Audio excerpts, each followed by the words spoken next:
How's it going, everybody? Dieter Kurtenbach here at Oracle Arena. Warriors take Game 1 of the Western Conference Finals, 116-94 over the Portland Trail Blazers.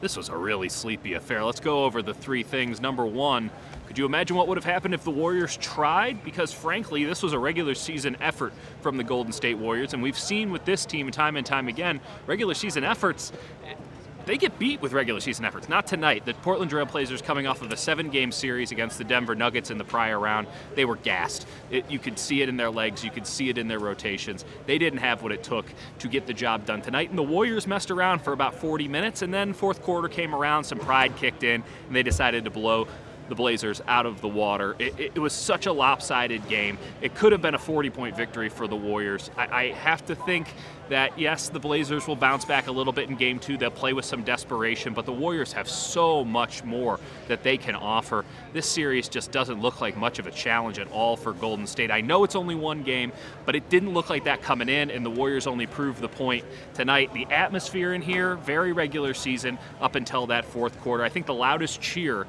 up until Draymond Green started to make things happen on the defensive end was when everyone got a free Google Home Mini. I mean, that's where we were at with this game. It felt very mid-January, not mid-May. And ultimately, I think the Warriors even admit that they don't fear these Portland Trail Blazers at all, not just in their play, but you look at Steve Kerr and what he did with rotations. He played 11 dudes tonight. Quinn Cook's getting minutes in the second quarter, and it's not out of, well, Steph has foul trouble or Clay has foul trouble, we got to find an emergency backup.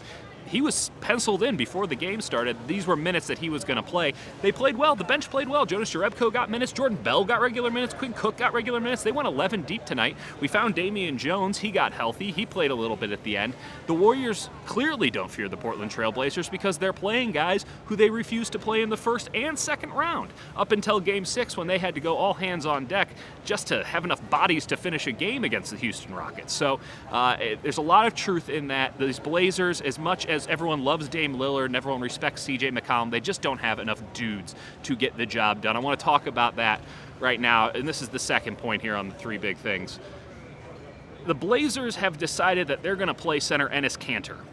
And so long as they do that, they have no chance to win. And that's not to say that Enes Kanter is not a good player and that he doesn't have positive qualities, but he is the worst pick-and-roll defender in the NBA.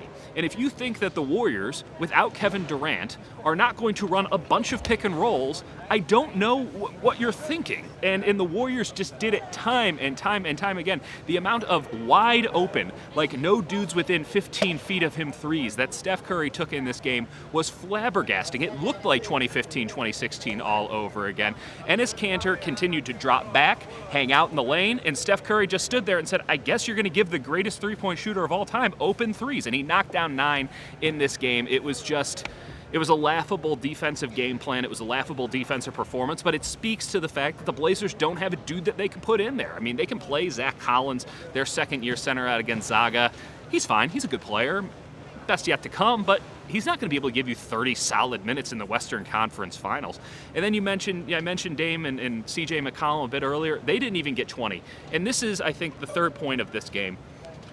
As much as we like Dame and CJ, as much as we think the Portland Trail Blazers are a fun, exciting team, and certainly they're a lot easier to root for than the Houston Rockets, they have not played a really good playoff defense. There are two different basketballs that are played over the course of the 9 months of an NBA season. There's regular season basketball, which is what the Warriors played for about 40 minutes today, and then there's playoff basketball, which is what they did in the fourth quarter tonight. And playoff basketball is crazy. And if you do not know what playoff defense in particular looks like, watch the fourth quarter of this game. Watch what the Warriors did in the last round. Guys were flying around, and the Blazers had no idea what hit them. Klay Thompson basically told us this yesterday. He went on a whole thing about how he's meditating and stuff like this, and how he's got to visualize every play against Dame and McCollum. The biggest thing that Klay said yesterday was, yeah, but it's the playoffs, though, in response to Dame and CJ having really good games against these Warriors at Oracle Arena in the regular season. Playoff basketball is an entirely different beast. We know, if there's one thing we know on this entire planet, it's that the Golden State Warriors know how to play playoff basketball. They've gone to 4 straight finals. They're going to go to 5 whenever this series ends in another 3 or 4 games. The Portland Trail Blazers, credit to them, but they don't have the dudes, and they do not have the experience. And I don't think they have a clue what to do against a real quality defense like the Golden State Warriors can put out there. This should be a cakewalk. The only way that the Warriors lose a game is if they continue to put out kind of those sleepy 40 minutes that they did tonight. If they do that for the rest of the series, they stand to lose a game.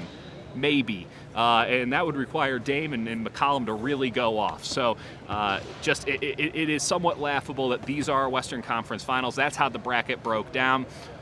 You got to like the Blazers, but man, it's going to be a really long week for them. And if you saw anything tonight, it's going to be a really short week for the Golden State Warriors. Okay, we got a game 2, Thursday, here at Oracle Arena. I'm sure that everything that I just said will be proven completely incorrect, but we'll see what happens then. We'll talk afterwards.